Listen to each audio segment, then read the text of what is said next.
Hello dear WBCS exam comrade, প্রত্যেককে welcome WBCS প্রোতে। এবং আমরা যে ডাব্লিউবিসিএস কনসেপ্টপিডিয়া যে সিরিজ চালাচ্ছিলাম তারই যে পরের টপিক, যেখানে অ্যানশিয়েন্ট হিস্ট্রির আমরা প্রতিবাদী ধর্ম আন্দোলন পড়ছিলাম প্রাচীন যুগের ইতিহাসে চর্চার ক্ষেত্রে। তাহলে আমরা আগের দিনকে বৌদ্ধ ধর্ম সম্বন্ধে জেনে গেছি। আমরা আজকে আলোচনা করব তার থেকেও একটু পুরাতন ধর্ম, সেটা হচ্ছে জৈনিজম, জৈন ধর্ম। জৈনিজম এই প্রোটেস্ট আন্দোলনের অন্যতম একটি কারিগর, যেখানে তারা সরাসরি নাস্তিকতাকে অবলম্বন করছে, অর্থাৎ ঈশ্বরবাদ বা ব্রাহ্মণত্ববাদকে বিরুদ্ধে গিয়ে তারা আত্মা এবং কর্মবাদের ওপর জোর দিচ্ছে। জৈনিজমের ইতিহাস পড়তে গেলে প্রথম জানতে হবে যে জৈনিজম পৃথিবীর অন্যতম সবথেকে পুরাতন একটি ধর্মমত, যেটা ভারতবর্ষেই তার উত্থান, ভারতের মাটিতেই। কোন সময়কালে? 6th সেঞ্চুরি বিসিতে, এবং তারও কিছুটা পিছনের দিকেও এটা শুরু হচ্ছে।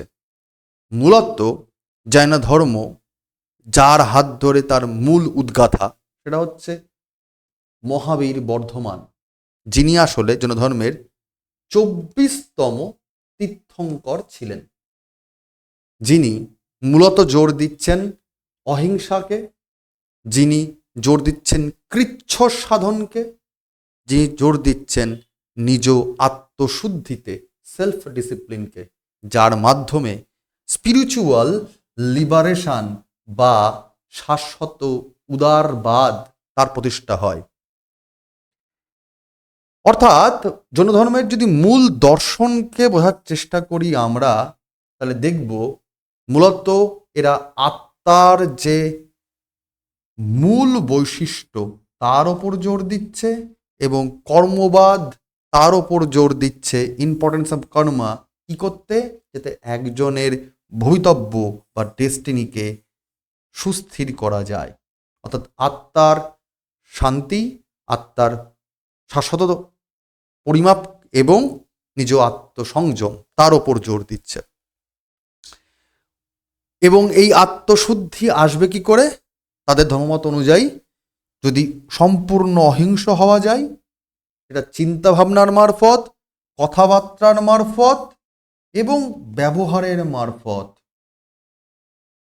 এবং এই তিনটে জায়গা যদি আমরা এস্টাবলিশ করে রাখতে পারি বা ধরে রাখতে পারি, তবেই ভারতীয় যে মূল ভাবধারা, যে সংস্কৃতি, তাকেই রক্ষা করা যাবে এবং দেশ, দশ এবং নিজের আত্মিক উন্নতি হবে। জৈনিজমের মারফত কিন্তু এইগুলোই ধীরে ধীরে এস্টাবলিশড হচ্ছিল বা হয়েছিল। মূলত জৈন ধর্ম যাদের দ্বারা এগিয়ে আসছে, প্রচার হচ্ছে, তাদেরকে বলা হয় জৈন তীর্থঙ্কর। জৈন ট্র্যাডিশন অনুযায়ী এরকম প্রায় 24 জন তীর্থঙ্করকে আমরা দেখতে পাই, যাদের মধ্যে প্রথম ছিলেন ঋষভদেব বা ঋষভনাথ বা আদিনাথ, তিনি প্রথম তীর্থঙ্কর ছিলেন। এবং শেষমেশ ছিলেন কে? মহাবীর বর্ধমান বা মহাবীর জৈন। যদিও মনে রাখতে হবে, প্রাক ঋগ্বৈদিক যুগে ঋগ্বেদে এমনকি দুজন তীর্থঙ্করের নাম উল্লেখ আছে। এক, প্রথম তীর্থঙ্কর ঋষভদেবের নাম উল্লেখ আছে, আর দুই, অরিষ্ঠনেনি। এই দুজন তীর্থঙ্করের নাম কিন্তু উল্লেখ আছে। তার মানে প্রাক বৈদিক যুগ, তার সময়কাল থেকে কিন্তু প্যারালাল আরেকটা দর্শন ব্রাহ্মণ্যবাদকে চ্যালেঞ্জ করে আসছিল এই ভাবধারার মারফতে। আর যদি আরেকটু এগিয়ে যাই, তাহলে দেখতে পাবো যে 24 জন তীর্থঙ্করের নাম দেখতে পেলাম, তাদের প্রত্যেককে একটি সিম্বল দ্বারা সিম্বলাইজ করা হয়। যেমন প্রথম তীর্থঙ্কর ঋষভদেব বা ঋষভনাথ বা আদিনাথ, যাকে বলি না কেন, তার সিম্বল ছিল বুল বা ষাঁড়। এরকমভাবেই অজিতনাথ, তার সিম্বল ছিল এলিফ্যান্ট বা হাতি। সম্ভবনাথ, তার ছিল ঘোড়া, অশ্ব। অভিনন্দনাথ ছিল মানকি। বা বাঁদর। সমাতিনাথ তার ছিল কার্লিউ। Padmaprabhu red lotus. সুপর্শনাথ হস্তিক চিহ্ন। এরম করে 24 জনের যে টোটাল সিম্বলাইজেশনগুলো খেয়াল রাখতে হবে। তাহলে মূলত যেগুলো মনে রাখতেই হবে, চেষ্টা করে সবকটা মনে রাখার, তবে চেষ্টা করতে হবে মূলত মনে রাখার জন্য প্রথম তীর্থঙ্করের বুল, দ্বিতীয় জনের নাম মনে রাখতে হবে অজিতনাথ, তৃতীয় জনের নাম মনে রাখতে হবে সম্ভবানাথ হর্স। এছাড়া মল্লিনাথের নামটা মনে রাখবে, মল্লিনাথ ওয়াটার পট, এটা পরীক্ষায় আসে, ঠিক আছে। নেমিনাথ পরীক্ষায় খুব আসে, নেমিনাথ। ব্লু লোটাস ছিল, ঠিক আছে। এছাড়া পার্শ্বনাথ 23তম তীর্থঙ্কর, এর ছিল সার্পেন্ট মানে কণাওয়ালা সাপ। আর মহাবীর বর্ধমান তার ছিল সিংহ, লায়ন, ঠিক আছে। এইগুলো একটু খেয়াল রেখো, এইগুলোকে বেশি করে মনে রাখতে হবে। তাহলে এটা 24তম, এটা 23তম, এটা 22তম, এটা 21তম। এই কটাকে বেশি করে একটু মনে রাখতে হবে এবং মেমারাইজ করতে হবে, কিছু করার নেই। এবার যদি পার্টিকুলার চলে আসি আমরা ঋষভনাথের কথায়, প্রথম তীর্থঙ্করের গল্পে আগেই বললাম তার সিম্বল ছিল ষাঁড় বা বুল। তার জন্ম হচ্ছে অযোধ্যাতে এবং তিনি মোক্ষ লাভ করছেন মাউন্ট কৈলাসে। স্পাউস তার স্ত্রী দুজন, এক সুনন্দা এবং সুমন্দগালা। এবং এই ঋষভদেব বা ঋষভনাথ বা আদিনাথের পিতামাতা কারা ছিলেন? তার বাবা ছিলেন নাভি বলে এক জনৈক ব্যক্তি এবং মা ছিলেন মারুদেবী। ঋষভনাথ আদিনাথের পরবর্তীকালের যে তীর্থঙ্কর 23তম, যেটা মূল ইম্পর্টেন্ট, সেটা হচ্ছে পার্শ্বনাথ বা পার্শ্বদেব। পার্শ্বনাথ তার সিম্বল কি ছিল আগেই বললাম, ফণাতওয়ালা সাপ, সার্পেন্ট। তার জন্ম হচ্ছে মোটামুটি আন্দাজে 9 থেকে 7ম সেঞ্চুরির সময় বারাণসীতে এবং তার মৃত্যুও হচ্ছে 8ম থেকে 7ম সেঞ্চুরির মাঝখানে, পার্টিকুলারলি আজকে আমাদের ঝাড়খণ্ডের গিরিডির কাছাকাছি যে পরেশনাথ হিল রয়েছে, সেই পরেশনাথ হিলের পাশেই একটা জায়গায়, তার নাম হচ্ছে শিকারজি, সেখানে তার মৃত্যু হচ্ছে। স্পাউস তার ওয়াইফের নাম কি? কেউ কেউ বলেন তিনি বিবাহ করেননি, আবার কেউ কেউ বলেন তার ওয়াইফের নাম হচ্ছে প্রভাবতী। পার্শ্বনাথের বাবা মা কারা? তার বাবা ছিলেন অশ্বসেনা এবং মা ছিলেন বামা দেবী। মূলত এই পার্শ্বনাথ বা পার্শ্বদেব 23তম তীর্থঙ্কর যিনি, তিনি 4টি উপায় বলে যাচ্ছেন যা বিশ্বাস করতে হচ্ছে যারা জৈন ধর্মাবলম্বী। বলছে 4টি নীতি মানো। কি বলছেন? তিনি শেখাচ্ছেন যে প্রত্যেকে যেন অহিংসাকে বজায় রাখে, নন ভায়োলেন্স, তার পার্ট দিচ্ছেন। তিনি শেখাচ্ছেন প্রত্যেকে যেন সত্যবাদিতায় নিয়োজিত হয়, সত্য কথা বলে, নন লাইং। তিনি বলছেন কেউ যেন কোনো কিছু চুরি না করে, অর্থাৎ অস্তেয়, নন স্টিলিং এনিথিং। এবং তিনি বলছেন কোনো কিছুর ওপর জন্য কোনো কিছু কেউ অধিকার বোধ না করে, অর্থাৎ অপরিগ্রহ বা নন পয়েসিং। কেউ কিছু যেন দান করলে যেন গ্রহণ ওরমভাবে না করে। পরবর্তীকালে এই পার্শ্বনাথের যে 4টি মহাদর্শ, চতুর্শীল, তার সাথে আরেকটা নীতি যোগ করে দিয়ে পঞ্চশীল নীতি করে দেন আমাদের মহাবীর বর্ধমান, যিনি 24তম তীর্থঙ্কর ছিলেন। তিনি কি অ্যাড করছেন? তিনি অ্যাড করছেন ব্রহ্মচর্যবাদকে, চ্যাস্টিটি, এবং তিনি 5 প্রিন্সিপালকে এস্টাবলিশ করছেন। আমরা সেগুলো দেখব। আমরা সরাসরি চলে আসি এবার মূল ইম্পর্টেন্ট পয়েন্ট, সেটা হচ্ছে বর্ধমান মহাবীরের গল্প বা 24তম তীর্থঙ্করের গল্প, যার সিম্বল ছিল কি? সিংহ বা লায়ন।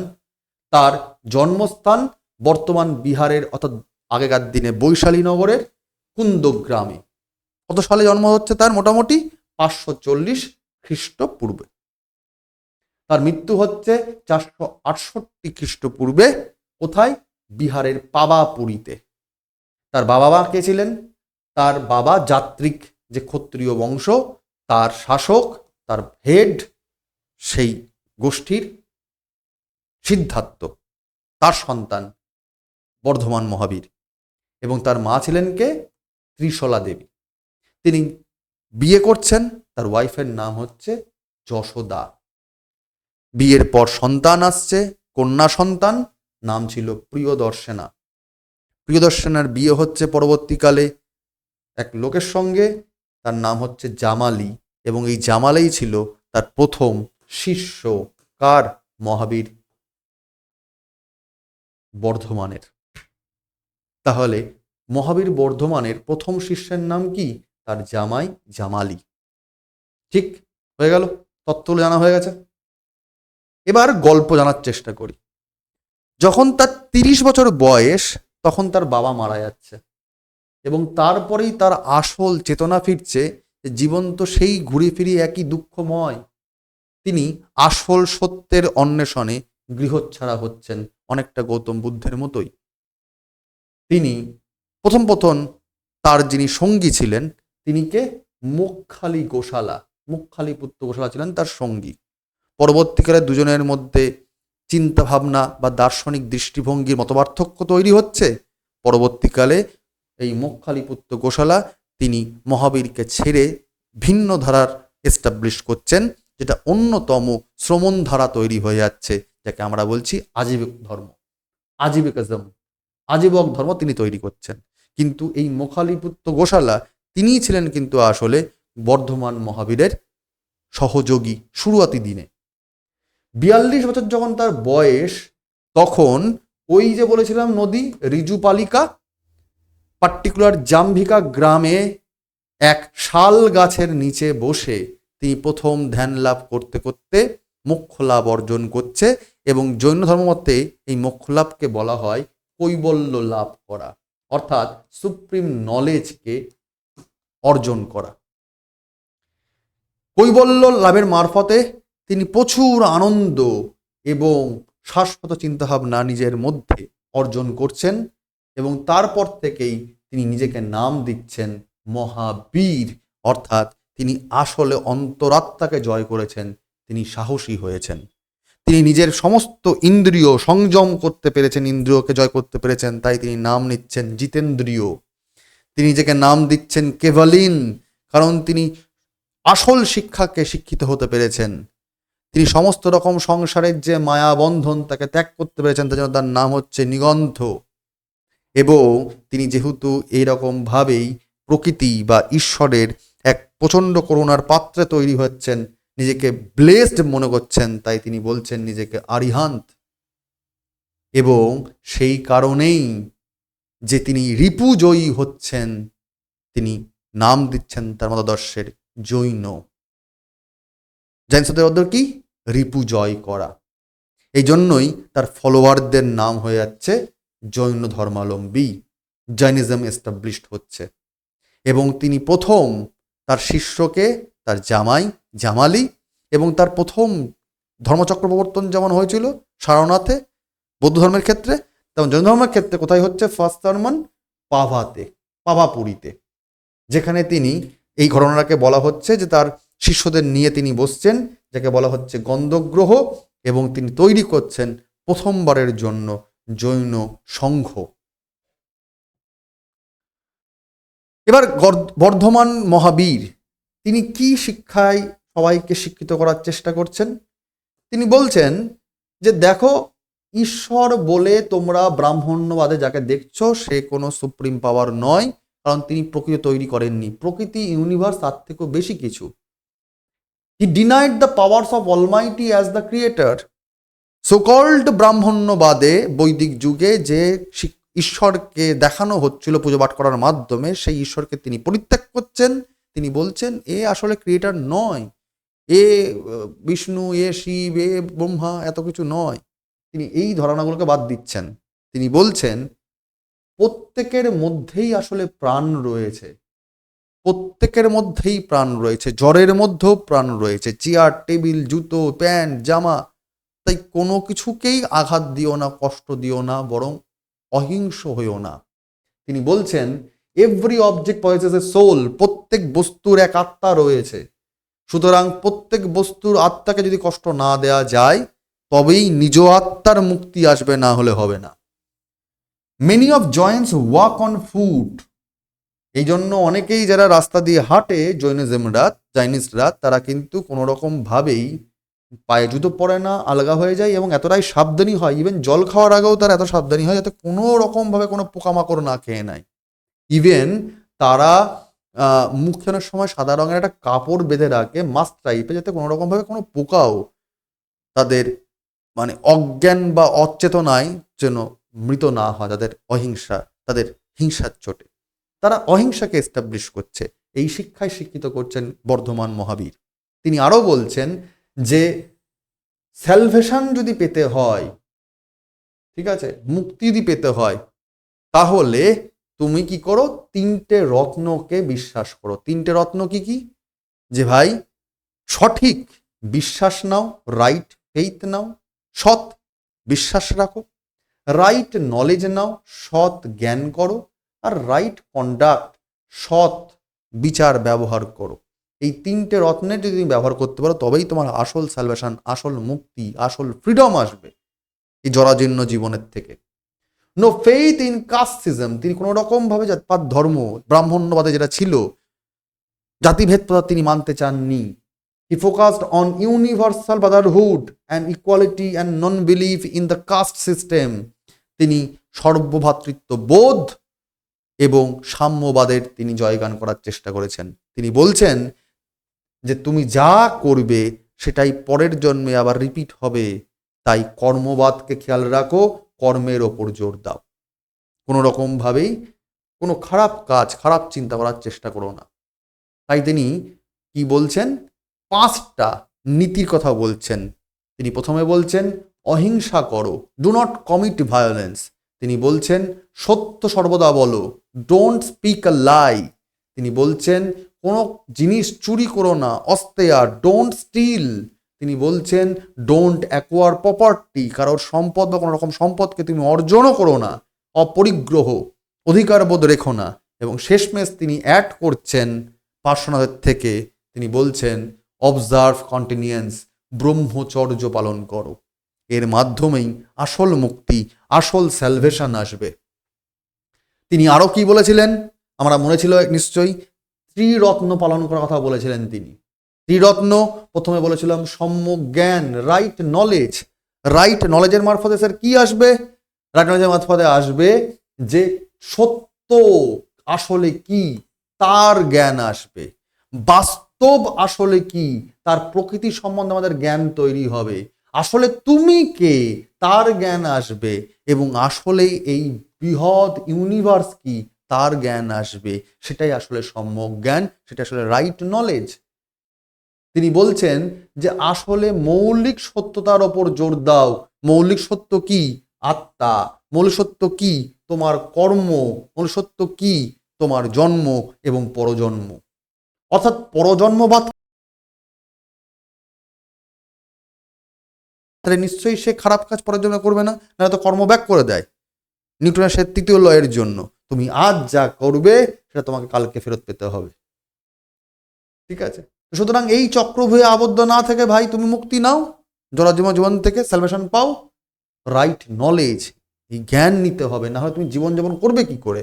তো তিনি বলছেন ত্রিরত্নের এক রত্ন তুমি অ্যাকোয়ার করো, সেটা হচ্ছে সম্যক জ্ঞান নাও। তিনি বলছেন রাইট ফেইথ, সম্যক দর্শন, সম্যক দৃষ্টিভঙ্গি আনার চেষ্টা করো। সেটা কি সম্যক দৃষ্টিভঙ্গি? তিনি বলছেন deep believe in and trust in Jainism teaching. যে শিক্ষাগুলো জৈনিজমতে দিচ্ছে হচ্ছে, যেমন পার্টিকুলার সত্যবাদিতা, সত্যের পথ, এবং এই যে 5 ডক্ট্রিনস, তাকে বিশ্বাস করতে হবে, এই দর্শনে বিশ্বাস করো, তবেই তুমি আসলে মুক্তি পাবে, না হলে মুক্তি নেই। আরও তিনি কি বলছেন, সম্যক চরিত্র।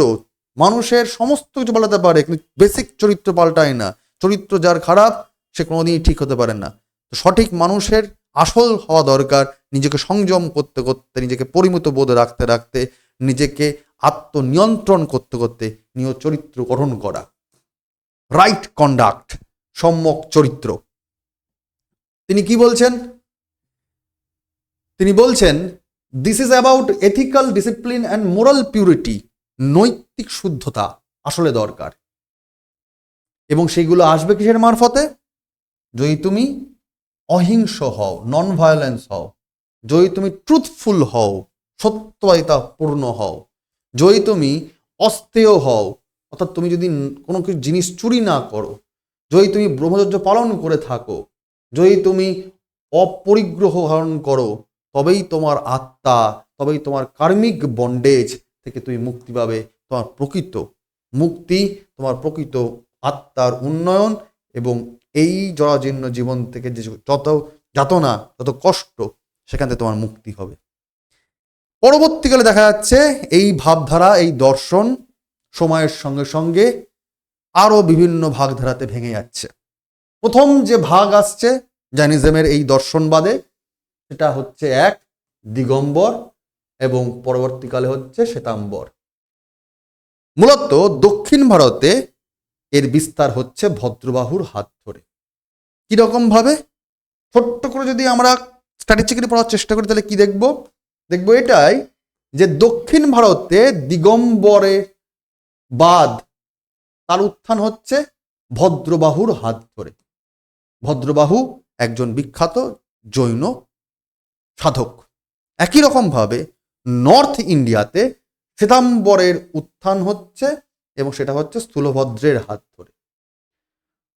প্রথম দিকে কি দেখা যাচ্ছে? যারা দিগম্বর তারা আসলে সম্পূর্ণ নুরিটি তারা প্রমোট করত। কেন? তার কারণ ভাই, আমার লজ্জা শরম বোধ নেই, সবাই সমান, সবাই সাম্য এবং প্রকৃতিরই অংশ, সুতরাং আমার তো আলগা করার কিছু নেই, তাই সবাই উন্মুক্ত থাকাই উচিত। Male monks do not wear clothes, যারা পুরুষ সাধু ছিল তারা কোনো রকম ভাবে জামা কাপড় পরে না, এবং মহিলারা আনস্টিচড প্লেইন হোয়াইট শাড়িজ, এক কাপড় কোনো সেলাই নেই এরকম সাদা কাপড়ে পরিধান করত। ফলোস 5 ভোস, এই দিগম্বর লোকজন পাঁচখানা যে পঞ্চশীল নীতি মহাবীর বর্ধমানের, সেই পাঁচটা নীতি তারা পালন করে, অর্থাৎ সত্য, অহিংসা, অস্তেয়, অপরিগ্রহ এবং ব্রহ্মচর্য, এই পাঁচটা নীতি তারা ফলো করে। তারা বিশ্বাস করে যে মেয়েরা কোনো রকম ভাবেই শেষ পর্যন্ত লিবারেশনকে অ্যাচিভ করতে পারে না, ঠিক। কিন্তু উল্টো দিকে শ্বেতাম্বরের লোকজন যারা নর্থ ইন্ডিয়া এস্টাবলিশ করছে, তারা কি বলছে? ব্রহ্মচর্যকে বাদ দিচ্ছে, দিয়ে সত্য, অহিংসা, অস্তেয়, অপরিগ্রহ গ্রহণ করছে। মানে তারা মূলত পার্শ্বনাথ বা পার্শ্বদেব 23তম তীর্থঙ্করকেই ধরে রাখছে। তারা সাদা রঙের জামা কাপড় পরছে, তারা মনে করছে যে মেয়েরাও লিবারেশনকে অ্যাচিভ করতে পারে, ঠিক। পরবর্তীতে দেখা যাচ্ছে যে ভদ্রবাহু দক্ষিণ ভারতে দিগম্বরকে এবং উত্তর ভারতে স্থূলভদ্র শ্বেতাম্বরকে প্রমোট করলেও এই দুটো ধাপধারাও কিন্তু আরো ভাগে বিভক্ত হয়ে যাচ্ছে। যেমন দিগম্বরের মধ্যে নানা রকম সাব সেক্স আসছে, মানে উপদর্শন আসছে, উপভাগ হচ্ছে। যেমন মূলা সংঘ, বিষবপান্থ, তেরাপান্থ, তারাপান্থ বা তরণপান্থ বা সময়াপান্থ, এরকম নানা রকম ভাগে ভাগ হচ্ছে। আরো তারও আবার বেশ কিছু মানে আরো ক্ষুদ্র মাইনর সাবসেক্স আসছে, যেমন গুমানাপান্থ, তোতাপান্থ, এরকম ভাগ আসছে। মানে দিগম্বরের মধ্যেও আরো ব্রাঞ্চেস তৈরি হচ্ছে দর্শনের। একই রকম ভাবে শ্বেতাম্বর ও নর্থ ইন্ডিয়া তো ভাগাভাগি হচ্ছে, তুলনামূলকভাবে একটু কম হচ্ছে, তবু হচ্ছে। যেমন মূর্তি পূজাকা, স্থানাঙ্কাভাষী, তেরাপান্থী, এরকম নানা রকম ভাগেও উত্তর ভারতেও শ্বেতাম্বরকেও নানা রকম দর্শনে ভাগে ভাগ হচ্ছে। যদি আমরা বলি যে জৈনিজমকে প্রমোট করছে, মূল পৃষ্ঠপোষক কারা ছিল? মূল পৃষ্ঠপোষক কোন শাসকরা জৈনিজমকে প্রমোট করছেন? তাহলে দেখতে গেলে প্রথমে মনে রাখতে হবে যে হরজঙ্ক বংশের মগধের উত্থান যার পেছন দিয়ে হচ্ছে, যে রাজবংশের হাত ধরে, তার শাসকরাই ছিল জৈন ধর্মের মূল পৃষ্ঠপোষক। যেমন বিম্বিসার, অজাতশত্রু, এরা যেমন বৌদ্ধ জন দুটোকেই প্রমোট করেছে, তেমন পার্টিকুলার জনকেও করেছে। তেমনই উদয়নও জৈন ধর্মকে প্রমোট করেছেন, তিনজন শাসকই। দক্ষিণ ভারতে গঙ্গা ডাইনেস্টি, কদম্ব ডাইনেস্টি এবং পার্টিকুলার রাষ্ট্রকূট রাজবংশের অমোঘ বর্ষ জৈন ধর্মকে কিন্তু পৃষ্ঠপোষকতা করেছেন। এবং সর্বোপরি চন্দ্রগুপ্ত, তিনিও কিন্তু, চন্দ্রগুপ্ত মৌর্য, কর্ণাটকে, বিশেষ করে এটা খুব ইম্পর্টেন্ট, চন্দ্রগুপ্ত মৌর্য, বিশেষ করে মৌর্য বংশ, তিনি কি করেছিলেন, চন্দ্রগুপ্ত মৌর্য নিজে কর্ণাটকে জৈনিজমকে এস্টাবলিশ করেছিলেন, সেই ভাবধারা এনেছিলেন। সেখান থেকেই তাকে ডাকা হতো চন্দ্রগুপ্ত মুনি। চন্দ্রগুপ্ত মুনি কার অপর নাম? চন্দ্রগুপ্ত মৌর্যের অপর নাম, কারণ তিনি শেষ বয়সে জৈন ধর্মে কনভার্ট হয়েছিলেন। কোথায়? কর্ণাটকের কোথায়? শ্রবণ বেলাগোলাতে। বহুবার সিভিল সার্ভিস পরীক্ষায় কোশ্চেন এসছে, শ্রবণ বেলাগোলা, এবং সেখানেই তিনি আশ্রম করেন, সেখানেই জৈন ধর্মের এস্টাবলিশ করছেন, প্রচার করছেন কর্ণাটকে। Very very important Chandragupta Maurya. এরা ছিলেন প্যাট্রোনেজ, এরাই ছিলেন মূল পৃষ্ঠপোষক। আমরা দেখতে পাই জৈন ধর্মের দুটি মূল সম্মেলন হয়েছিল, কাউন্সিল হয়েছিল। ফার্স্ট হচ্ছে পাটলিপুত্রে 300 খ্রিস্টপূর্বে, এবং সেকেন্ড হচ্ছে বল্লভীতে। কোথায়? বল্লভী গুজরাটের দিকে, 512 এডিতে। তাহলে বিসি থেকে এডি, এটা যেন গোলমাল না হয়ে যায়।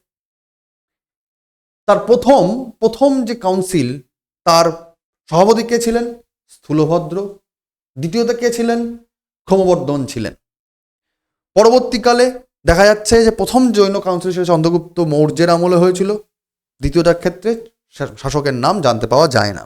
প্রথমটার ক্ষেত্রে কিন্তু 12টি অঙ্গ, দ্বাদশ অঙ্গ যাকে বলা হয়, তাকে কম্পাইলেশনের কাজ চলছে, মানে সংকলনের কাজ চলছিল। এবং দ্বিতীয় যে জৈন কাউন্সিল হয়েছিল সেখানে কিন্তু এই 12 অঙ্গ, দ্বাদশ অঙ্গ এবং দ্বাদশ উপাঙ্গের সংকলনের কাজ সম্পূর্ণ হয়েছিল। স্যার, দ্বাদশ অঙ্গ, দ্বাদশ উপাঙ্গ, এই জিনিসগুলো কি বলছেন বুঝতে পারছি না। এটা বুঝতে গেলে তোমার বুঝতে হবে জৈন লিটারেচার, না হলে বুঝতে পারবে না। জৈন ধর্মের পবিত্র জৈন যে গ্রন্থগুলো ছিল, সেই গ্রন্থগুলো মূলত লেখা হতো অর্ধ মাগধী ভাষাতে। এটা আসলে প্রাকৃত ভাষার অপভ্রংশ থেকে আসছে, অর্থাৎ জৈন সাহিত্য সবই কিছু লেখা হচ্ছে কিন্তু অর্ধ মাগধী ভাষাতে। পরবর্তীকালে ধীরে ধীরে বিভিন্ন জায়গাতে সারা ভারতবর্ষে নানা রকম ভাষার উত্থান এবং বিভিন্ন রকম দর্শনে মানে তার ডেভেলপড হয়ে তার সাহিত্য বিকশিত হচ্ছে। যেমন আমরা দেখতে পাই রত্নানন্দীর হাত ধরে পরবর্তীকালে 1450 সালে আসছে ভদ্রবাহু চরিত্র বা চরিত যাকে বলি, বা তারা পরবর্তীকালে দেখতে পাই আমরা হেমচন্দ্রের লেখা, যেখানে পরিশাষ্ট পার্বণ জৈন ধর্মশাস্ত্র। এছাড়া ভদ্রবাহু নিজে তিনি লিখেছিলেন শুরুর তার দিকে কল্পসূত্র, যেটা লেখা হয়েছিল যদিও সংস্কৃত ভাষাতে, এটা কিন্তু খুব ইম্পর্টেন্ট, সংস্কৃত ভাষায় তিনি লিখেছিলেন ভদ্রবাহু, এবং সেটা মূলত তিনি লিখছেন সমস্ত যে 24 জন যে প্রচারক জৈন ধর্মের, তাদের তীর্থঙ্করের জার্নি নিয়ে তিনি লিখছেন, এবং মূল জোর দেওয়া হচ্ছে পার্শ্বনাথের ওপর এবং মহাবীরের ওপর। এছাড়াও এই রকমভাবেই কিন্তু প্রাকৃত এবং অর্ধমাগধী মিলিয়ে জৈনশাস্ত্র, জৈন ধর্মের সমস্ত রকম মানে লেখালেখিগুলো সংকলিত হচ্ছে 12টি অঙ্গ, 12টি উপাঙ্গ, 10টি পরিকর্ণ, 6টি চিরাসূত্র, 4টি মলসূত্র এবং 2টি সূত্র গ্রন্থের। ঠিক তো যদি বলা হয় যে মহাবীরের সব থেকে পুরনো যে শিক্ষা, সেই শিক্ষা জ্ঞান কোথায় লেখা আছে? সেটি লেখা আছে কোথায়? পূর্বাস, যেটি 12টি অঙ্গের আগের ভার্সন। এই প্রথম কাউন্সিলে এই পূর্বাসের পরিবর্তে 12টি অঙ্গে কনভার্ট করে সেখানে সংকলিত করার কাজ করা হয়েছিল। যাই হোক, আমরা যদি ওভারঅল দেখে নিই যে 12টি অঙ্গ কি কি। প্রথমে অঙ্গটা হচ্ছে অচারাঙ্গ, দ্বিতীয় হচ্ছে সূত্রকৃতাঙ্গ, তারপরে হচ্ছে স্থানানঙ্গ, তারপরে ব্যাকরণ প্রজ্ঞাপতিঙ্গ, তারপরে জ্ঞাতি ধর্ম কথা অঙ্গ, তারপরে উপশকাধয়া অঙ্গ, নেক্সট অন্তকৃত দশা অঙ্গ, বিপাকা সূত্র অঙ্গ, অনুত্রপাদিকা দশা অঙ্গ, প্রশ্ন ব্যাকরণ অঙ্গ এবং শেষমেশ দৃষ্টি প্রভতা অঙ্গ। এই 12টি অঙ্গকে মিলিয়ে বলা হচ্ছে দ্বাদশ অঙ্গ। মূল যে জৈন ধর্মের বিভিন্ন ধার্মিক যে বইপত্রগুলো ছিল, ধর্মশাস্ত্র, সবগুলোকে মিলিয়ে বলা হয় আগম। এটা মনে রাখবে, জৈন ধর্মশাস্ত্রগুলোকে কি বলা হয়? আগম বলা হয়। এই আগম শাস্ত্র বা আগম সাহিত্য মূলত যারা রচনা করছেন, যারা পৃষ্ঠপোষণা করছেন, সেটা কারা? শ্বেতাম্বর লোকজন, যার মধ্যে 12টি অঙ্গ, 12টি উপাঙ্গ, 10টি প্রকরণক, 6টি সূত্র, 5টি মলসূত্র এবং 27টি চুলিকা সূত্রের কথা জানতে পারি আমরা। ঠিক? তো জৈন ধর্ম স্প্রেড করছে কি করে? তুমি যদি চাষি হও তাহলে তুমি নিশ্চয়ই পোকামাকড় মারছো, জৈন ধর্ম করা যাবে না। তুমি যদি ক্ষত্রিয় হও তাহলে নিশ্চয়ই তুমি লোকজনকে মারবে, জৈন ধর্ম করা যাবে না। সম্পূর্ণ অহিংসকে প্রমোট করছে। জৈন ধর্ম প্রমোট যেহেতু অহিংস দ্বারা হচ্ছে, তাই সব থেকে ভালো রাস্তা ছিল যারা ব্যবসায়ী, যারা টাকা পয়সার লেনদেন করে, তারা জৈন ধর্ম প্রচার করে দিচ্ছে। জৈন ধর্ম, Jainism, was confined mainly to India and it spread into South and West India. উত্তর ভারত এবং দক্ষিণ ভারতেই মূলত তার বিস্তৃতি ছিল, এবং ব্রাহ্মণিক্যাল রিলিজিয়ান, যেখানে ব্রাহ্মণ্যবাদ দুর্বল, সেখানে তার পপুলারিটি তৈরি হয়ে যাচ্ছে। চন্দ্রগুপ্ত মৌর্য নিজে তিনি দক্ষিণ ভারতে, কর্ণাটকে তিনি স্প্রেড করছেন। মহাবীরের মৃত্যুর প্রায় 200 বছর পরেও সেখানে মগধ অঞ্চলে কিন্তু দেখা যায় জৈন ধর্মের প্রভাব। ঠিক আছে? এছাড়াও মূলত কাদের হাত ধরে এগিয়ে আসছে? ব্যবসায়ীদের হাত ধরে জৈন ধর্ম প্রমোট হচ্ছে। এটা পরবর্তীতে দেখতে পাচ্ছি আরো বেশি করে। এছাড়াও কলিঙ্গরাজ উড়িষ্যাতে সেই সময় জৈনিজমকে স্প্রেড করেছিলেন 4th সেঞ্চুরি বিসির সময়। প্রথম শতকে 1st century বিসিতে Kalinga king Kharavela, যিনি মগধ এবং অন্ধ্রকে রাজ্য জয় করেছিলেন, তিনি প্রমোট করছেন জৈন ধর্মকে। 2nd এবং 1st সেঞ্চুরি বিসির দিকে, ঠিক আছে, দক্ষিণ ভারতে তামিলনাড়ুতেও তিনি অগ্রসর হয়েছিলেন এবং জৈন ধর্মকে প্রমোট করেছিলেন। পরবর্তী শতাব্দীগুলোতে দেখা যাচ্ছে যে মালব অঞ্চল, মানে গুজরাটের সাইডে, রাজস্থান, গুজরাট এরিয়াতে কিন্তু জৈন ধর্ম প্রমোট হচ্ছে, পপুলার হচ্ছে। এবং মূলত জৈন ধর্ম পপুলার হচ্ছে এই সব অঞ্চলের ব্যবসায়ী বণিকদের হাত ধরে, কারণ তারা মানিটারি লেনদেন করে, তারা ব্যবসার সঙ্গে সম্পর্কিত, যার সাথে কোনো বিরোধ নেই, সরাসরি অহিংসাকে প্রমোট করে জৈন ধর্মকে গ্রহণ করতে সুবিধা হচ্ছে। তো স্বাভাবিকভাবে জৈন ধর্মের সঙ্গে কিন্তু ট্রেড এবং কমার্সের বড় সড়ো সম্পর্ক হয়ে রয়েছে। কি সম্পর্ক হয়ে রয়েছে? Jainism prohibit the practice of war and even agriculture. চাষবাস, যুদ্ধ সবকিছুকেই বাদ দিতে বলছেন, কারণ যুদ্ধ করলেও প্রাণী মারা যাবে, চাষ করলেও প্রাণী মারা যাবে। তাই তারা সম্পূর্ণরূপে সাপোর্ট করছে কাকে? ট্রেড অ্যান্ড মার্চেন্ট অ্যাক্টিভিটিকে। প্রফিট করো এবং সেখান থেকে নিজের জীবন ধারণ করো। অর্থাৎ ব্যাংকার্স, মানি লেন্ডার্স, মানি চেঞ্জার্স, এরা জৈন ধর্মকে খুব প্রফিটেবল করে দিচ্ছে এবং তাদের হাত ধরেই কিন্তু দেশ দেশান্তরে পপুলার হচ্ছে। The profits were again ploughed back into commercial pursuit, contributing to their material prosperity and economic and political clout. যদিও সেখান থেকে বিপত্তি আসছে, টাকা পয়সা লেনদেন করতে সম্পত্তির অধিকার করা হচ্ছে, তো সেটাও একটা কত না কত বিপদের জায়গা। তাও আজকেও যে আমরা বলি মারোয়ারি, আজকেও যে আমরা বলি রাজস্থানী, গুজরাট, এই রিজিয়নে কিন্তু ব্যাপক পরিমাণে জৈনিজম আছে। হ্যাঁ, ভারতবর্ষের সংখ্যার আমাদের মানুষজনের সংখ্যার তুলনায়, জনসংখ্যার তুলনায়, ধর্মাবলম্বী মানুষের পরিসংখ্যানের তুলনায় জৈনিজম খুবই কম, তার সংখ্যা খুবই কম। তবুও জৈন ধর্ম কিন্তু সেখানে এখনো বিশ্বাস করা হয়, পালন করা হয়, লালন পালন করা হয়।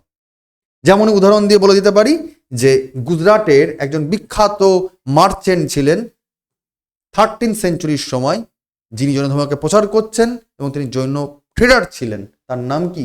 জাগরু। গুজরাটের একজন জৈন ট্রেডার। এরকমভাবে সারা ভারতবর্ষ জুড়ে বিভিন্ন ইন্ডিয়ান ট্রেডাররা জৈনিজমকে প্রমোট করছে, তাদের কাজকর্ম যেমন করছে। পরবর্তীকালে ভারতবর্ষের যেখানে ব্যবসায়িক যে কেন্দ্রগুলো হচ্ছে, পরবর্তী যুগে মানে মিডিয়েভেল ইন্ডিয়ার সময় আগ্রা, বা ইভেন আমাদের এই যে মুর্শিদাবাদ, তোমরা নাম শুনেছ, জগৎ শেঠ। বর্ধমানের নাম তোমরা শুনে থাকো, আমরা যেটা বলি বর্ধমান, আমাদের পশ্চিমবঙ্গের যে বর্ধমান, সেই জায়গাটাও কিন্তু জৈনিজমের জন্য বিখ্যাত। জগৎ শেঠ সেখানেই তার আস্তানা ছিলেন। জগৎ শেঠ নিজে জৈন ধর্মের ছিলেন। শোনা যায় ব্রিটিশ ইস্ট ইন্ডিয়া কোম্পানি বা সেই সময় নবাবদের কাছে বা সারা মুঘল সম্রাটদের কাছে যা সম্পদ ছিল, জগৎ শেঠের কাছে তার একার সম্পদ ছিল অনেক বেশি। তিনি এরকম 2-3টে মানে দেশের মালিক হয়ে থাকতে পারতেন, যাদের ধর্ম সম্পদ ছিল। ঠিক আছে, যাই হোক, তো they became money lenders, advancing huge sums of traders, rulers and officers to the states. তারা ব্যবসায়ী এবং টাকা পয়সা লেনদেন, সুদে কারবারি, এইসব কাজকর্ম তারা করতেন। ঠিক আছে, পরবর্তীকালে 17th সেঞ্চুরির সময় কিন্তু ইউরোপিয়ান ট্রেডিং কোম্পানিজ যারা এসছিল, তারাও কিন্তু লিকুইড মানির জন্য এই ধরনের জায়েন্ট যারা মানি লেন্ডার্স, তাদের সাথে ব্যবসা বাণিজ্য করার জন্য হাত মিলিয়েছিল। পরবর্তীকালে তাদের সাথে ব্যবসা বাণিজ্য করা হয়েছিল। সুতরাং Jainism ancient two modern India, তাদের ভূমিকা বেশ রয়েছে ট্রেড কমার্সের জন্য। ঠিক, কিন্তু শুধুমাত্র ট্রেডের ওপর ধরে থাকলে তো হবে না। ধীরে ধীরে সমস্ত আপামর ভারতবাসী, আপামর যেসব মানুষজন, সেখান থেকে সেই বিশ্বাস কোথাও না কোথাও ক্ষুণ্ণ হয়, কোথাও না কোথাও সেই বিশ্বাস উবে যায়। আবার ধীরে ধীরে গুপ্ত যুগে ব্রাহ্মণ্যবাদ ফিরে আসে এবং জৈন ধর্ম বা প্রতিবাদী ধর্ম আন্দোলন যেগুলো ছিল, সেগুলো আস্তে আস্তে বিলীন বা মলিন হয়ে যায়। যদি তো আবার পরে দেখতে পারি আমরা যে পরবর্তীকালে আবার ভক্তিবাদের উত্থান হয়, বৈষ্ণব ধর্মের উত্থান হয়, আবার রাম, কবির, রামানন্দ, রামানুজ এদের উত্থান হয়, সুফি ধর্মবাদের উত্থান হয়। ভারতবর্ষে এরকম করে ধর্মকে কেন্দ্র করে মানুষ যখন যতবারই দিশাহারা হয়ে গেছে শাসকদের জন্য, সমাজ ব্যবস্থার রূঢ়তার জন্য, ততবারই কিন্তু বিভিন্ন রকম রূপে প্রতিবাদী ধর্ম আন্দোলন হয়েছে, মানুষ দিশার আশা নিয়েছে। শেষমেশ ভারতবর্ষে আমাদের পশ্চিমবাংলার ক্ষেত্রে বলতে পারি, বাংলার ক্ষেত্রে রামকৃষ্ণ পরমহংসদেব কিংবা বিবেকানন্দের হাত ধরে শেষ পর্যন্ত কিন্তু সেই মুক্তির আশা পাওয়ার চেষ্টা করা হয়েছে। তো যখনই সমাজ অন্ধকারে যায়, তখনই মানুষ চেতনা, মানব চেতনা একটা কাউকে না কাউকে আঁকড়ে ধরার চেষ্টা করে। ঠিক, যাই হয়ে যাক, তো আমরা এরকম করে প্রতিটি বিষয়কে গভীরে গিয়ে অ্যানালিসিস করবো, প্রতিটা পয়েন্টকে দেখব। এবং civil service means civil service, WBCS means WBCS। তাই পড়াশোনাগুলোকে কোনো রকমভাবে ছেলেখেলা করো না, এরকমই ডেপতে পড়ো, এরকম দৃষ্টিভঙ্গিতে পড়তে থাকো, লড়তে থাকো। জয় হাসবে। Thank you, best of lakh.